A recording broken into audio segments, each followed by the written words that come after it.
नमस्कार दोस्तों, आप सभी का स्वागत है आपके अपने ही चैनल बेस्ट एजुकेशन पर। आज की वीडियो हम डिस्कस करेंगे भाषा अर्जन और भाषा अधिगम। ठीक है, भाषा अर्जन क्या होता है और भाषा अधिगम क्या होता है दोस्तों। ठीक है, यहाँ से परीक्षाओं में, यहाँ से आपके लिए सीटेट में क्वेश्चन सीधे के सीधे देखने के लिए मिलेंगे दोस्तों, हिंदी में। ठीक है, यहाँ से बहुत सारे क्वेश्चन आपको देखने के लिए मिलेंगे भाषा अर्जन और भाषा अधिगम से। ठीक है, acquisition and learning of language.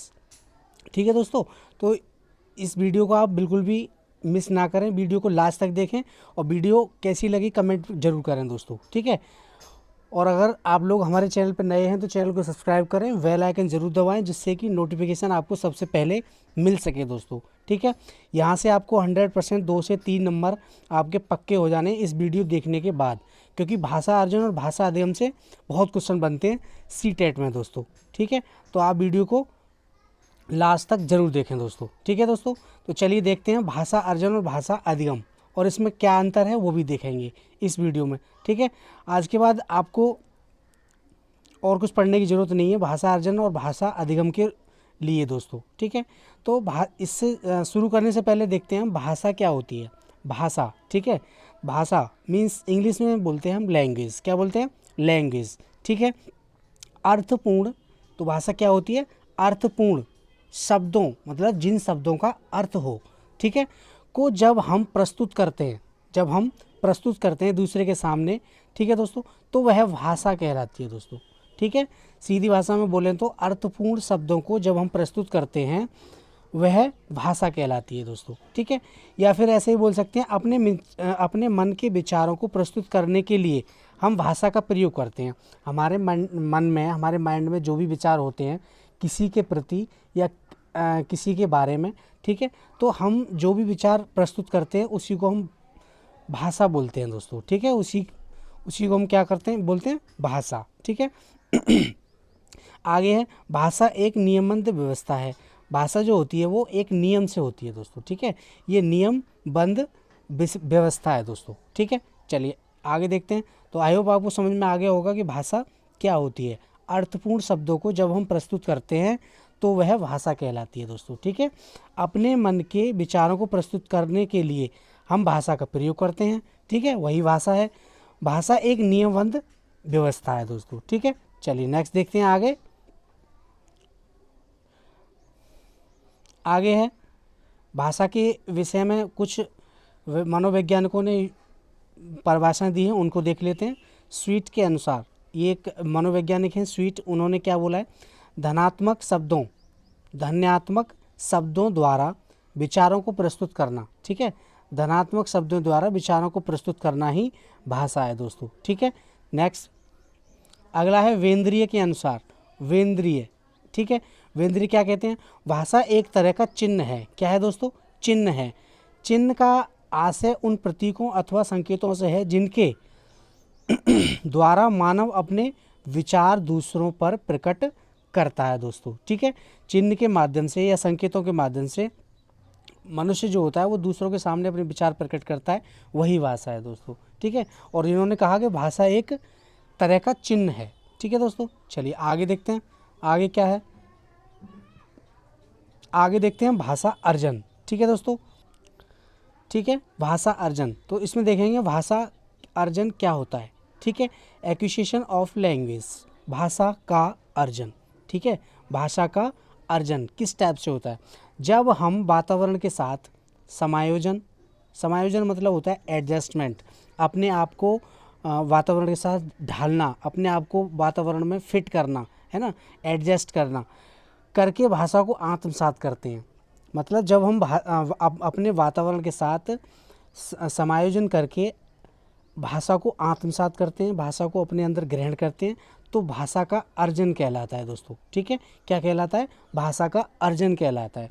जब हम भाषा का अर्जन जो होता है वो अपने परिवेश से, अपने समाज से, अपने परिवार से, है ना, होता है भाषा का जो अर्जन, और ये स्वतः ही होता है। ठीक है दोस्तों, इसके लिए हमें किसी के सहारे की ज़रूरत नहीं होती है, क्योंकि जब हम हमारी जो मातृभाषा होती है, हम अपने परिवेश और अपने आसपास के जो वातावरण होता है उसमें ही एडजस्ट करके उसको सीखते हैं दोस्तों। ठीक है, तो जब हम वातावरण के साथ समायोजन या एडजस्टमेंट करके भाषा को आत्मसात करते हैं तो भाषा अर्जन कहलाता है दोस्तों। ठीक है, क्या कहलाता है? भाषा अर्जन। भाषा अर्जन में बच्चा निरीक्षण, ऑब्जर्वेशन के द्वारा भाषा अर्जन करता है दोस्तों। ठीक है, बच्चा जो होता है वो निरीक्षण करके वातावरण के साथ, अपने परिवेश के साथ, ठीक है, भाषा का अर्जन करता है दोस्तों। ठीक है, तो भाषा अर्जन में बच्चा निरीक्षण करके भाषा का अर्जन करता है। वह दूसरों को देखता है, ठीक है, दूसरों को देखता है कि दूसरे कैसे बातें करते हैं और उनको देख देख कर खुद से बोलना शुरू कर देता है दोस्तों। ठीक है, मतलब वो दूसरों की कॉपी करता है, दूसरों का अनुकरण करता है, दूसरे कैसे बात करते हैं, कैसे किस तरीके से व्यवहार करते हैं, उन सब को देख कर ही बच्चा भाषा अर्जन करता है और भाषा को बोलना शुरू कर देता है दोस्तों। ठीक है, उदाहरण के लिए बच्चा जो होता है बच्चा अपनी मातृभाषा अर्जन करके ही सीखता है। ठीक है, बच्चा अपनी मातृभाषा अर्जन करके ही सीखता है दोस्तों। ठीक है, अर्जन करके मतलब एक दूसरे से सीखता है दोस्तों, अपने परिवेश से, अपने समाज से, अपने परिवार से। ठीक है दोस्तों, तो बच्चा जो होता है वो अपनी मातृभाषा जो होती है वो अर्जन करके सीखता है, स्वतः ही से सीखता है दोस्तों, प्राकृतिक रूप से सीखता है। उसमें हमें किसी के सहारे की ज़रूरत नहीं होती, किसी टीचर की ज़रूरत नहीं होती है मातृभाषा सीखने के लिए, और ना ही किसी उपकरण की ज़रूरत होती है, ना ही किसी पाठ्य पुस्तक की ज़रूरत होती है। ठीक है, तो भाषा जो होती है वो स्वतः ही से होती है, भाषा अर्जन स्वतः ही होता है दोस्तों। ठीक है, चलिए आगे देखते हैं। आगे देखेंगे भाषा अधिगम। ठीक है, क्या है भाषा? ठीक है दोस्तों, भाषा का अधिगम। ठीक है, भाषा अधिगम या भाषा का अधिगम। अधिगम क्या होता है? अधिगम मीन्स होता है लर्निंग, सीखना। ठीक है, अधिगम का मतलब होता है सीखना, भाषा का सीखना, लर्निंग ऑफ लैंग्वेज। ठीक है, जब बच्चा अपने व्यवहार में परिवर्तन करके भाषा सीखता है। ठीक है, जब बच्चा अपने व्यवहार में परिवर्तन करके भाषा सीखता है तो वह भाषा अधिगम कहलाता है दोस्तों। ठीक है, बच्चा जब भी अपने व्यवहार में परिवर्तन करेगा तो वो उसका मतलब ये है कि भाषा सीख रहा है, भाषा अधिगम कर रहा है दोस्तों। ठीक है, अधिगम में बच्चा दूसरों की सहायता लेकर सीखता है। भाषा जब बच्चा सीखता है तो भाषा का जो अधिगम करता है बच्चा, तो वो दूसरों की सहायता लेकर के सीखता है दोस्तों। लेकिन भाषा अर्जन में ऐसा नहीं होता है, भाषा अर्जन स्वतः ही से होती है। बच्चा अपने आप ही सीखता है, अपने परिवेश से, अपने परिवार से, अपने समाज से, अपने आस पड़ोस के वातावरण से। ठीक है, वह नेचुरल होता है, उसमें किसी की सहायता की ज़रूरत नहीं होती है भाषा अर्जन में दोस्तों। ठीक है, अधिगम में बच्चा दूसरों की सहायता लेकर सीखता है। उदाहरण के लिए देखते हैं, बच्चा द्वितीय भाषा सेकंड लैंग्वेज अधिगम के द्वारा सीखता है दोस्तों। ठीक है, जैसे हमारी सेकंड लैंग्वेज हो गई इंग्लिश हो गई दोस्तों। ठीक है, तो इंग्लिश सीखने के लिए क्या बच्चा अपने आप सीख जाएगा, उसको अपने आप अर्जन कर लेगा? उसको नहीं करेगा, उसका अधिगम करेगा वो। ठीक है, भाषा का अधिगम करेगा। कैसे करेगा? किसी के द्वारा, है ना, किसी की सहायता से। ठीक है, जैसे अगर उसको इंग्लिश सीखनी है, हमको इंग्लिश सीखनी है, तो हम किसी इंग्लिश टीचर के पास जाएंगे तो उसकी सहायता लेनी पड़ेगी, या फिर किसी के माध्यम से, किसी उपकरण के माध्यम से। तो इसमें क्या होता है, इसमें दूसरी लैंग्वेज जो होती है, द्वितीय भाषा जो होती है, वो दूसरों के सहारे से ही सीखी जाती है दोस्तों। ठीक है, चाहे वो पुस्तक हो या फिर कोई टीचर हो। ठीक है, लेकिन भाषा अर्जन जो होता है वो नेचुरली होता है, प्राकृतिक रूप से होता है। ठीक है दोस्तों, तो भाषा अर्जन और भाषा अधिगम ये हो गया दोस्तों। ठीक है, चलिए आगे देखते हैं। आगे देखते हैं भाषा अर्जन और अधिगम में अंतर। ठीक है, भाषा अर्जन और अधिगम में अंतर क्या होता है, अंतर देखते हैं। पहले देखते हैं हम अर्जन। ठीक है, पहला है भाषा अर्जन के लिए समृद्ध भाषाई परिवेश मतलब इन्वायरमेंट की आवश्यकता होती है। ठीक है, भाषा अर्जन करने के लिए एक परिवेश की आवश्यकता होती है, अपने आसपास का जो परिवेश होता है, परिवार का परिवेश होता है, सामाजिक परिवेश, है ना, एक इन्वायरमेंट की आवश्यकता होती है। दूसरा है भाषा अर्जन एक सहज और स्वाभाविक प्रक्रिया है, मतलब नेचुरल। अभी मैंने आगे बताया कि भाषा अर्जन जो होता है वो नेचुरली होता है दोस्तों। ठीक है, उसमें हमें किसी की सहायता नहीं लेनी पड़ती, क्योंकि जब हम अपनी मातृभाषा सीखते हैं तो क्या मातृभाषा के लिए किसी से हम सहायता लेते हैं? नहीं, हम अपने परिवेश, अपने परिवार और अपने समाज, अपने आस पड़ोस का जो वातावरण होता है उसके हिसाब से ही भाषा अर्जन कर लेते हैं और नेचुरली कर लेते हैं दोस्तों। ठीक है, तो दूसरा क्या है, भाषा अर्जन एक सहज और स्वाभाविक प्रक्रिया है। ठीक है दोस्तों, यहाँ से इस पॉइंट से क्वेश्चन कई बार बन चुका है कि भाषा क्या है, तो भाषा एक सहज और स्वाभाविक प्रक्रिया है दोस्तों। ठीक है, तीसरा पॉइंट देखते हैं। तीसरा पॉइंट क्या है? भाषा अर्जन में भाषा के विभिन्न रूपों का प्रयोग होना आवश्यक है। भाषा अर्जन जो होती है उसमें भाषा के विभिन्न रूपों का प्रयोग करना बहुत इंपॉर्टेंट होता है, आवश्यक होता है। ठीक है, आगे देखते हैं चौथा पॉइंट क्या है। चौथा पॉइंट है हमारा, भाषा अर्जन में परिवेश से प्राप्त भाषिक आंकड़ों के आधार पर सहज रूप से भाषिक नियम बनाए जाते हैं दोस्तों। ठीक है, भाषा परिवेश से, ठीक है, भाषा परिवेश से जो भी प्राप्त आंकड़े होते हैं, भाषिक आंकड़े होते हैं, उनके आधार पर ही सहज रूप से भाषिक नियमों को बनाया जाता है। अगला है पांचवा पॉइंट, इसमें समाज संस्कृति विशेषताओं को सहज रूप से आत्मसात किया जाता है।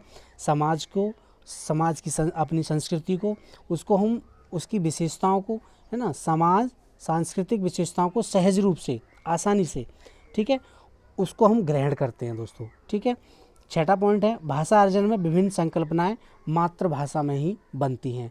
जो भी भाषा अर्जन में क्या होता है, विभिन्न जो भी संकल्पनाएं होती हैं वो हमारी मातृभाषा में ही बनती हैं दोस्तों। ठीक है, चलिए आगे देखते हैं। अगला है अधिगम। ठीक है दोस्तों, आगे है अधिगम। ठीक है, अब देखेंगे हम अधिगम। ठीक है, तो अधिगम क्या क्या कहता है, अधिगम और अर्जन में अंतर हो रहा है ये। ठीक है दोस्तों, तो पहला है भाषा अधिगम बिना भाषिक परिवेश के बिना भी हो सकता है।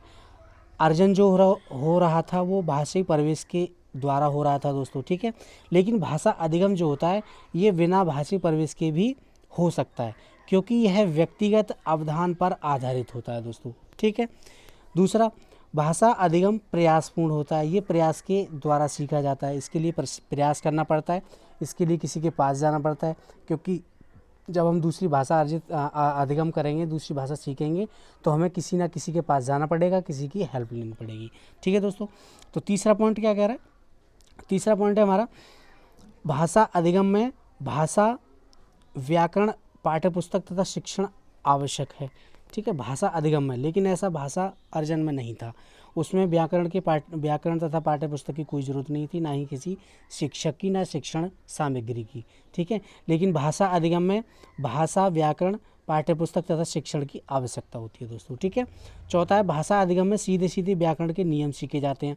भाषा अधिगम जो होती है, जब हम किसी भाषा को सीखते हैं, द्वितीय भाषा को सीखते हैं, तो उसके नियम को फॉलो करना होता है, नियम सीखने पड़ते हैं। ठीक है, जैसे इंग्लिश व्याकरण हो गई हमारी, तो उसमें हम व्याकरण के जो भी नियम होंगे ग्रामर के, वो सारे हमें सीखने पड़ेंगे, तभी हम उस भाषा को अधिगम कर सकते हैं दोस्तों। ठीक है, पांचवा पॉइंट है, इसमें व्याकरण की अलग अलग छटाओं को आत्मसात करते हैं दोस्तों। ठीक है, अलग अलग तरीके से आत्मसात करते हैं, अलग अलग तरीके से हम सीखते हैं दोस्तों व्याकरण को। आगे है लास्ट पॉइंट छठा, भाषा अधिगम में संकल्पनाएं मातृभाषा के साथ साथ द्वितीय भाषा में भी हो सकती हैं दोस्तों। ठीक है, तो भाषा अधिगम में जो संकल्पनाएं होती हैं वो मातृभाषा में हो सकती हैं और उसके साथ साथ दूसरी भाषा में भी हो सकती हैं दोस्तों। ठीक है, तो ये था आपका भाषा अधिगम और भाषा अर्जन में अंतर, और भाषा के बारे में बताया मैंने, और भाषा अधिगम और भाषा अर्जन को आप इसको तैयार कीजिएगा, बहुत इंपॉर्टेंट है। इसमें से क्वेश्चन आपको 2-3 क्वेश्चन 100% देखने को मिलेंगे दोस्तों। ठीक है, हिंदी के सेक्शन में। ठीक है दोस्तों, तो चलिए मिलते हैं अगली वीडियो में। कमेंट जरूर करें कैसा लगा वीडियो के माध्यम से, कमेंट के माध्यम से हमें ये पता चलता है कि हमारी मेहनत सही दिशा में जा रही है दोस्तों। ठीक है, तो आप लोग अपनी तैयारी को बेटर बनाइए और सबसे इम्पोर्टेंट बात, पढ़ते जरूर रहिए। ठीक है दोस्तों, चलिए मिलते हैं अगली वीडियो में, तब तक के लिए जय हिंद, जय भारत, धन्यवाद दोस्तों। और सुनो, चैनल को सब्सक्राइब कर लो, चैनल पर नए हो तो, और बेल आइकन ज़रूर दबा लो, जिससे कि नोटिफिकेशन आपको सबसे पहले मिल सके दोस्तों। ठीक है, चलिए।